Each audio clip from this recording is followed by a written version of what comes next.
Hello everyone. 9th class और 10th class,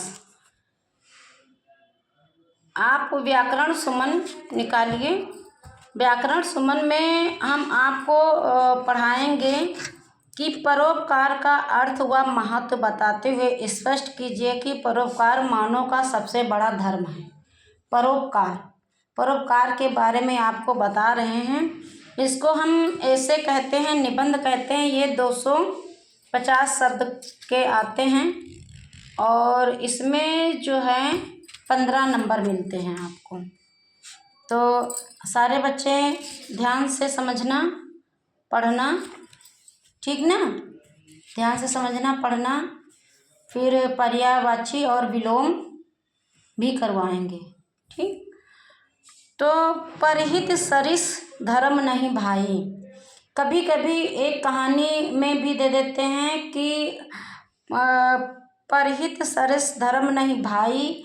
कहानी का लेख लिखिए, कहानी जो है उसका लेख लिखिए। परहित सरस धर्म नहीं भाई, ऐसी कहानी को लिखिए जिसमें यह आ जाए लाइन, परहित सरस धर्म नहीं भाई, ये लाइन आ जाए। कभी कभी मौलिक कहानी भी दे देते हैं, तो हम ऐसे लिखवा रहे हैं और ऐसे आ जाए तो आप निबंध लिख देना। अगर आ जाता है कि परोपकार शब्द ऐसा कोई ऐसे लिखिए जिसमें परोपकार आ जाए, जिसमें आ जाए परहित सरस धर्म नहीं भाई, ये लाइन आ जाए। उक्ति उसको कहते हैं, उक्ति, ठीक ना? तो अब लिखते हैं और पहले सारे बच्चे समझेंगे, ठीक ना? पहले समझेंगे सारे बच्चे, तो उसके बाद करेंगे, ठीक? पहले सारे बच्चे जो हैं समझेंगे। तो हम स्टार्ट करते हैं अब।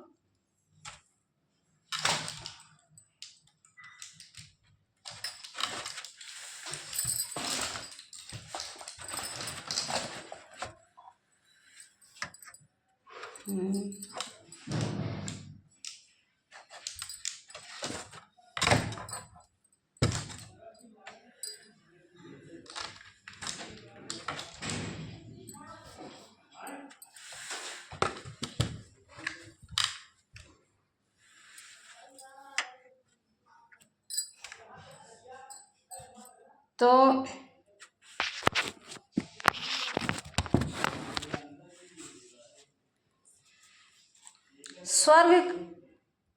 स्वार्थ की धुरी पर, स्वार्थ जिसमें आपका स्वार्थ हो, घूमने वाले इस संसार को यदि कोई संभाले हुए है तो वह है परोपकार। जो इस संसार को संभाले हैं उसको हम परोपकार कहते हैं। अतः इस सृष्टि का क्रम स्वार्थ की खींचातानी में शीघ्र ही नष्ट होता जाता है। सभी लोग जान रहे हैं कि ये सब अपनी अपनी में परेशान है। मनुष्य एक सामाजिक प्राणी है। समाज में वह एक दूसरे के साथ हिल मिलकर रहता है तथा एक दूसरे के सुख दुख में सहयोगी बनता है। ये समाज अभी एक गाँवों में है, देहातों में एक दूसरे के दुख सुख में साथ देते हैं, लेकिन शहरों में क्या है? शहरों में जो है जिसके ऊपर पड़ती है बस पड़ोस वाले और जो कमरे के बगल में रूम लेके रहते हैं वो दो ही एक दिन सहानुभूति प्रकट करते हैं और फिर साथ नहीं देते। और गाँवों में अभी भी देखने को मिलता है परोपकार और स्नेह प्रेम। तभी समाज दृढ़ होता है। मानव समाज के संचालन के लिए मानव मन में परोपकार की भावना होना नितांत आवश्यक है। मनुष्य स्वभाव से ही परोपकारी जीव है। दूसरों के दुख को देखकर हम अवश्य प्रभावित होते हैं और हमारे मन में उसे कम करने का ख्याल भी आता है कि किस प्रकार से हम करें। अभी आप लोग देख रहे होंगे कि पंजाब में और कई स्थान ऐसे हैं जो जलमग्न हो गए हैं, जल से भर गए हैं। उन्हें कितनी सहायता दी जा रही है, जिससे जो बन पड़ रहा है वो कर रहा है। इसको ही परोपकार कहते हैं। आप यज्ञ ना करावें, आप दान बहुत ना दें, लेकिन ऐसे में सबकी मदद करना यही परोपकार है। भूखे को भोजन कराना। इस समय छोटे छोटे बच्चे, गर्भवती औरतें और यहाँ तक जीव जंतु, जानवर, पशु पक्षी सब जो है जलमग्न हैं। एक दूसरे की सहायता की ज़रूरत है, तो लोग कर भी रहे हैं। बहुत ज़्यादा एक दूसरे के पूरक बने हुए हैं लोग और मदद पहुंचाने का हर प्रयास कर रहे हैं। और हमारे मन में उसे कम करने का ख्याल भी आता है। यही से परोपकार की भावना उत्पन्न होती है, जिसे दूसरों की भलाई करने तथा दूसरों के दुख को दूर करने में आनंद मिलता है, वही परोपकारी कहलाता है। संसार में सभी परोपकारी नहीं होते, कुछ स्वार्थी और कठोर हृदय भी होते हैं। एक जैसी सृष्टि में लोग नहीं हैं। बहुत एक दूसरे को जलते भी हैं और ईर्ष्या भी करते हैं, घृणा भी करते हैं, और बहुत परोपकारी होते हैं कि वो क्या समर्पण कर दें। परोपकार दो शब्दों से मिलकर बना है। परोपकार शब्द की जो उत्पत्ति है दो शब्दों से है, पर प्लस उपकार। पल प्लस उपकार, पर अर्थात दूसरों का, उपकार अर्थात भलाई, यानी दूसरों का हित करना ही परोपकार कहलाता है। यदि कोई अपने किसी संबंधी, भाई बहन आदि का हित करता है तो वह परोपकार नहीं है। अगर अपने लोगों की अगर वो मदद करता है, उसका तो कर्तव्य ही है अपने लोगों की मदद करना, लेकिन यदि वो दूसरों की मदद करता है तो उसको हम समझते हैं कि उसने परोपकार किया है। ठीक है, तो कर्तव्य की श्रेणी में आता है। परोपकार तभी माना जाता है जब हम बिना उस व्यक्ति को जाने, बिना अपनी स्वार्थ पूर्ति उसका हित करें। यदि हम कुछ पाने के लालच में कोई हित करते हैं तो वह परोपकार नहीं है।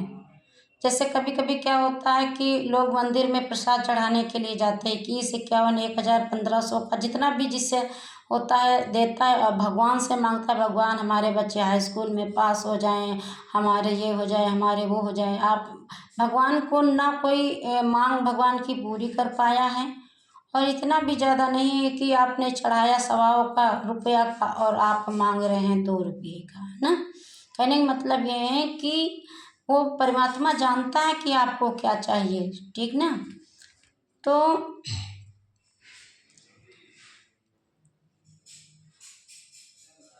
परोपकार का यह अर्थ कतई नहीं कि अपने लोगों की खबर ही ना ली जाए या बुजुर्गों की सेवा की अपेक्षा की जाए।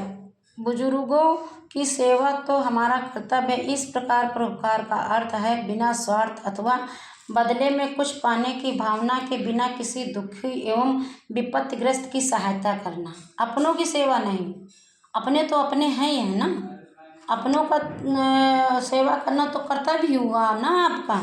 तो अपनों की सेवा ना करना, मतलब अपनों की सेवा ना करना, दूसरों की सेवा करना। हाँ, दूसरों की सेवा करना।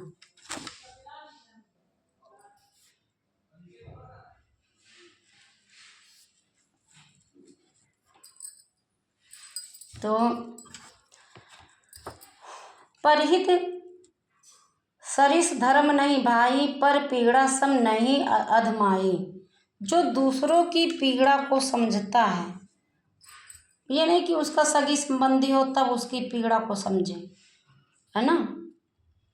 प्रकृति का प्रत्येक अंग मनुष्य को परोपकार की शिक्षा देता है। प्रकृति के सभी पदार्थ निरंतर परोपकार में लगे रहकर जीवन की सार्थकता का अनुभव करते हैं। वृक्ष कबहू न फल बखें, नदी न संचय नीर, और परमारथ के कारण साधुन धरा शरीर।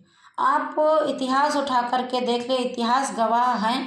आप कहते हैं ना कि जो फल पेड़ होते हैं उसमें फल लगते हैं, वो पेड़ जो है स्वयं फल नहीं खाते, वो किसको देते हैं, हम सबको, सृष्टि वालों को देते हैं। पानी जो है वो स्वयं अपनी नदी का पानी नहीं पी जाता है, नदियाँ अपना पानी स्वयं नहीं पी जाती हैं, जलाशय अपना पानी स्वयं नहीं पी जाते हैं। वो हमें जीव जंतुओं को जिंदा रखने के लिए दे। इसी प्रकार हमारा भी कर्तव्य है कि हम बिना निस्वार्थ दूसरों की मदद करें, जिसमें हमारा कोई स्वार्थ ना हो। यह हमारी सभ्यता और संस्कृति का महत्वपूर्ण अंग है। हमारे यहाँ परोपकार को धार्मिक कार्य माना जाता है। इससे अनेक लाभ हैं। परोपकार करने से मन को संतोष तथा आत्मा को शक्ति प्राप्त होती है। इससे समाज दृढ़ होता है, प्रेम की भावना जागृत होती है। रहीम दास जी ने भी परोपकार की महत्व को स्वीकार किया। बड़े बड़े कवि और लेखक सभी ने जो है परोपकार को क्या किया है, धारण किया है। रहीम वे नर धन्य हैं पर उपकारी अंग, बाँट नवारे को लगे जो मेहंदी के रंग।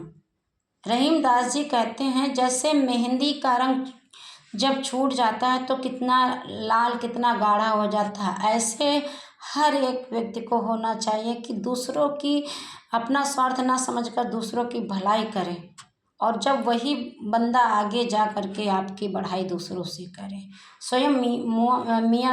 स्वयं जो है अपने मुंह की बढ़ाई करके अपनी वो नहीं करनी चाहिए। कहते हैं ना, अपने मुंह मियाँ मिट्ठू बनना। तो परोपकार व्यक्ति बधाई के पात्र हैं। वे कहते हैं कि परोपकार करने से व्यक्ति को दोहरा लाभ प्राप्त होता है। इससे किसी का उपकार तो होता ही है, स्वयं उपकार करने वाले को भी आत्म सुख मिलता है। अगर आपने किसी की मदद की है तो आपको अच्छा फील होता है, अच्छा लगता है। हमारे देश में अनेक परोपकारी महान पुरुष हुए हैं जिन्होंने परोपकार की इस अमर बेला को सींचा है। रतिदेव, शिव कर्ण, दधीच, जटायु आदि की गाथाओं से पुस्तक भरी पड़ी हैं। वर्तमान युग में भी परोपकारी व्यक्तियों की कमी नहीं है। बड़ी बड़ी समाज सेवी संस्थाएं इस भावना के कारण काम कर रही हैं। पहले भी था, जटायु पक्षी था, फिर भी उन्होंने अपने स्वार्थ के लिए नहीं, सीता जी का बचाव किया और प्राणों की बलि दी, दूसरे के लिए, अपने लिए नहीं। परोपकार की शिक्षा किसी विद्यालय में नहीं मिलती, ना कोई संस्था इसके लिए प्रमाण पत्र देती है। इसकी प्रथम पाठशाला तो घर तथा परिवार, फिर सामाजिक व्यवहार। परिवार में अपने से बड़ों को देखकर बच्चों के मन में भी यह भावना स्वतः ही जागृत हो जाती है। परोपकार की भावना से मनुष्य का अंतःकरण बिना पानी और साबुन के निर्मल हो जाता है। परोपकार ही राम राज्य की स्थापना करता है। देश के उत्थान के लिए सदैव ही परोपकारी व्यक्ति की आवश्यकता होती है। समाज की उन्नति इसी भावना पर निर्भर है। परोपकार मनुष्य अपनी शक्ति और सामर्थ्य के समुचित उपयोग के द्वारा परोपकार करते हुए प्रेरणादायक कार्यों को ही चुनता है। इस प्रकार का कार्य परहित की भावना से होता, तभी तो इससे सामूहिक कल्याण की रूपरेखा झलकती है। परोपकार व्यक्ति की मृत हो जाने पर उसके द्वारा किए गए कर्म उसे अमर बना देते हैं। मैथिली शरण गुप्त ने भी आपको कहते हुए कहा है कि नर हो न निराश करो मन को, कुछ काम करो, कुछ काम करो। समझ रहे हो ना? ये जो जीवन आपका मिला है, इसके नींद में सो करके, खेल करके, मस्ती करके मत गवाओ। अपने लिए नहीं तो दूसरों के लिए कुछ तो करो, तो बाद में आपके मरने के बाद लोग आपका नाम लें। थैंक यू क्लास, बहुत अच्छा है। अगर आ जाए आपकी युक्त में तब भी आप कर दोगे कि लाइन को पूरा कीजिए और एक 250 शब्दों में लेख लिखिए, और अगर लेख के रूप में आता तब भी आप कर सकते हो। Thank you class.